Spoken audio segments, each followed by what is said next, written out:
àìbẹ́ẹ̀ sì kọ́ níbi ìwáyà mi wọ́n ní idha ra'aytum man yabi'u aw yabta'u fil masjid faqulu lahu la arbaha Allahu tijaratak. àbí ìṣesí táwọn kan tó ń ṣe lẹ́nu ọjọ́ mẹ́ta yìí tó yá sí pé mọ́sálásí wọn wà kó oògùn wà wọn làwọn tó oògùn mọ́sálásí wọn máa ta oògùn mọ́sálásí máa polówó oògùn mọ́sálásí máa polówó ọjà mọ́sálásí ṣẹ̀ríà ìsìlámù ò fara mọ́ ká máa tajà ká máa rajà mọ́sálásí sáyé tá àti máa tajà tá àti máa rajà. táwọn fẹ́ tajà wá fẹ́ rajà ká bọ́ sáyè mi ká bọ́ síta ká sì ṣe níṣe tó já sí pé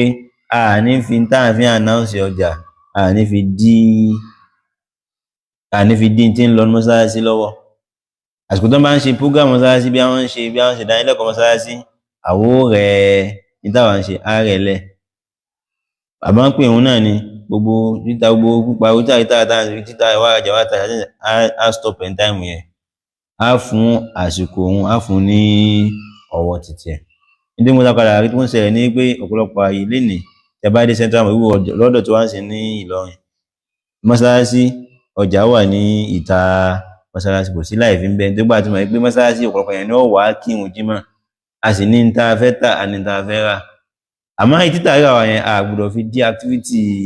mọ́sálásí lọ́wọ́ tó bá táìmù tó yẹ kó táwọn pé àwọn yóò wá sí mọ́sálásí àbọ̀tọ́ ìgbìmọ̀ sí wọ́n mọ̀ sí wà sí lọ́wọ́ wọ́n mọ̀ sí kútúbà lọ́wọ́ wọ́n mọ̀ kírun lọ́wọ́ gbogbo nǹkan tí ó mọ̀ mú ariwo ṣẹlẹ̀ bí ẹni tí ń play speaker ìwà ara tí ń tà ní àbẹ́ni tẹ́kùn náà ń pariwo tí ń lu nǹkan lérí ń lu gbàǹjo lérí ọjà tó fẹ́ tà irú táìmù yẹn ká sọ gbogbo activity títà rírà wádà bólbẹ́ì ẹ̀fí títà rírà lẹ̀ ìdánudí alẹ́ salati min yawmil jumu'ah fas'aw ila dhikrillah kò sí láì fi ọjà lè súnmọ́ ìgbà mọ́sálásí àmọ́ tó bá táìmù ìhun ìdánudí alẹ́ sọ̀lá tó bá táìmù ìhun tó ń pè ìhun fadhawul bay'a fas'aw ila dhikrillah ẹ lọ kírun wọ́n yẹ pé ibi al-jumu'ati ni wọ́n lò ńlá ọlọ́run ló bí àyà yẹn àmọ́ a lè lò fún salati mi náà wọ́n bá ti pè ìhun títà rírà tẹ́ ń ṣe lẹ́gbẹ̀ẹ́ mọ́sálásí wọn gbogbo tẹ́ bá ti gbọ́ tán pè ìhun yẹn náà ẹ fi títà rírà lẹ̀ so tọ́lọ̀ bá wá pàṣẹ ká fi títà rírà lẹ̀ ògede pa gbọ́gbọ́n pé òun mọ́sálásí ajá sí pé ìwà títà rírà ní mọ́sálásí kan fún ààrẹ náà haramu ni káṣẹ máa rí àdìsí tó sọ bẹ́ẹ̀ dàrẹ́tì ọlọ́ni tẹba ànábì wa ní tẹba rẹ nìkan tó wájá sí pé àyà wa kò débi pé òun wá gbé ọjà tiẹ̀ wá gbé ọjà rẹ̀ wánú mọ́sálásí tó máa tajà tó àwọn yẹ̀bù táwọn fil masjid àbí mọ́sálásí tó fẹ́ rajà tó fẹ́ rà fàkúlù nítorí pé tabarẹ́ni tó fẹ́ tajà ààrẹ tó fẹ́ rajà náà ni ọjà ìta yóò fi ṣe kìíní fi ṣẹlẹ̀ ìdá èèyàn fẹ́ tajà gbọ́jà tó fẹ́ tà wọn mọ́sálásí ni àbó gbọ́ fẹ́ olóhùn wọn fẹ́ rajà mọ́sálásí ni ká sọ fún àwọn méjì pé la arbaha Allahu tijaratak ní tó fẹ́ tà tó fẹ́ rà ọlọ́run ní fèrè sí fún ọ ọlọ́run ní fèrè fún ọ lédè wa ọlọ́run ní fèrè fún ọ pẹ̀lú tó ń ṣe inú mọ́sálásí ló tó máa ń tajà inú mọ́sálásí tó fẹ́ máa rajà la arbaha Allahu tijaratak ọlọ́run ní fèrè sí nǹkan tó ń ṣe ṣùgbọ́n mọ́sálásí sáyé díẹ̀ tí máa ń tà díẹ̀ tí máa ń rà káni ẹ̀ka ń bẹ tára bá ń tà tábà rà mọ́sálásí àánú ọlọ́run là ń rà là ń tà ní mọ́sálásí alẹ́ adullukum ala tijaratin tunjikum min adhabin alim ọlọ́run ó lo kálímà tìjáwọ̀ kó lè yé wa ní kéde pé mọ́sálásí jáì díẹ̀ tí máa ń tà díẹ̀ tí máa ń rà jà ọlọ́run ọba là máa ń ra nǹkan lọ́wọ́ ẹ̀ kíláàsì máa ń rà lọ́wọ́ ẹ̀ àánú ọlọ́run là wá ń rà ní mọ́sálásí àyíká tí wọ́n wà ní ọlọ́run ká má gbé rírà títà ayé ká má gbé wá bẹ́ẹ̀. so àdìsí ẹlẹ́ẹ̀kẹjọ táfi stop lẹ́ni táwọn kọ̀ntínú ń jẹ́ mọ́jọ bí ní Allahi ta'ala ó ní àdìsí Hakim ibn Hizam ọlọ́mọsábà yọnu sí qala Rasulullahi sallallahu alaihi wasallam la tuqamul hududu fil masajid wa la yustaqadu fiha ànábì ní pé sallallahu alaihi wasallam kí sánádà àdìsí sánádà rẹ̀ lẹ̀ àmọ́ àfa máa ń lò bí mọ́sálásí ò la tuqamul hudud fil masajid àyè implement hududu ní àwọn ẹ̀ṣẹ̀ tó ní jìyà kó wá já sí pé ìjìyà ẹ̀ṣẹ̀ yẹn wá já sí mọ́sálásí láti wá implement ẹ̀ lápèjú ẹni tó jí owó gbé tó wọ́ ti ká gé ní ọwọ́ a lè dájọ́ ọ̀rẹ́ mọ́sálásí pé ẹ lọ gé lágbájá lọ́wọ́ àmọ́ kò ní jẹ́nu mọ́sálásí kí ni o láti gé ọwọ́ rẹ̀ ẹni tó ṣe sìnà lápèjú ètò ẹ̀ka fún ní 100 búlálà àbẹ́ni tó pa ọ̀sìn mẹ́rin àti ẹ̀ka fún ní 80 lashes of búlálà a lè dájọ́ rẹ̀ pé pẹ̀lú tó ṣẹlẹ̀ yóò ẹ lọ fún 100 búlálà àmọ́ ẹjọ́ ta dáhùn implementation rẹ̀ ìta láti kí ni o ìta mọ́sálásí láti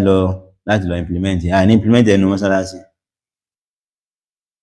wala yustaqadu fiha bẹ́ẹ̀ náà alqawad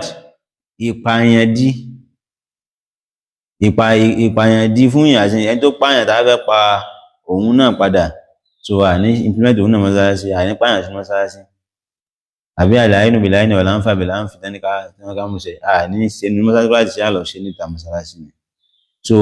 màkìrú ni tabaníkà sọ ní technicality ẹ̀sìn so nǹkan náà àgádá kọ̀ ká ṣe mọ́sálásí ni pé a lè ṣe ìkọ́mọ́tìlò òdùd àbí alqawad a lè ṣe ní mọ́sálásí a lè ṣe níta rẹ̀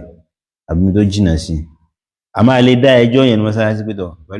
pẹ̀lú ẹ̀rí tán mú wá àtẹjọ́ tí lágbájá wò kalẹ̀ lágbájá jẹ̀bi ẹ̀sùn kan pa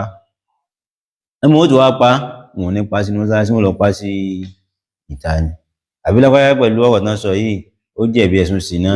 pẹ̀lú àwọn ẹlẹ́rìí tán mú wá yìí ó yẹ lọ fún ní ọgọ́rùn-ún búlálà kalẹ̀ tí ó ti níyàwó lé ní ó yẹ lọ sọ́lọ́kù pa kalẹ̀ ní tí ó ti níyàwó lé ní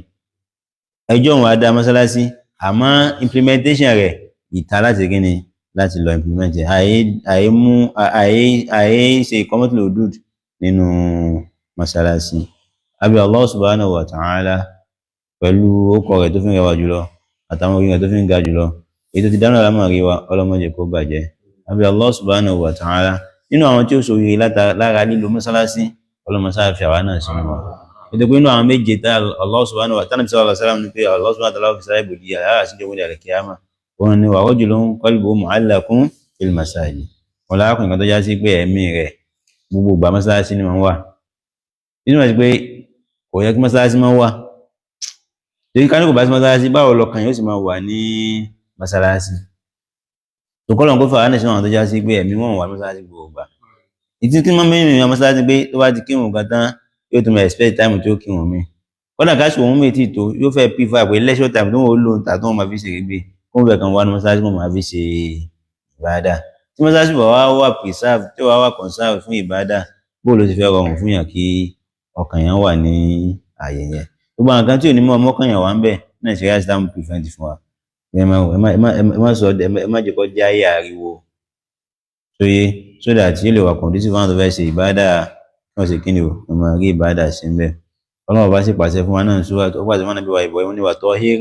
baiti lit-taifin wal-qa'imina bomi wal-'akifina bomi wa ruk'i sujud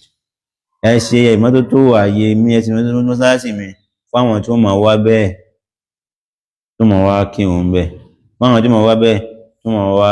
ṣe ìtìkáfù bẹ́ẹ̀ tó máa wá dúró síbẹ̀ láti máa jọ́sìn fún Allah subhanahu wa ta'ala àbí Allah subhanahu wa ta'ala orí tí ń bẹ ní mọ́sálásí ọlọ́mọsá pín kan wá náà àwọn àdìsí náà wà tánàbí sallallahu alaihi wasallam pé tọ́lọ́mọba fẹ́ sọ orí kalẹ̀ sí ìlú kan ní mọ́sálásí ẹ̀ ní kò sọ kalẹ̀ sí àyè tó sì fi ń lo òyìn lórílẹ̀ ayé òun làwọn mọ́sálásí ọ̀ṣẹ́gun lè bẹ̀ kàn àwọn àyè tó fi ń burú jù nínú ìlú kan òun náà ni àwọn aswak àwọn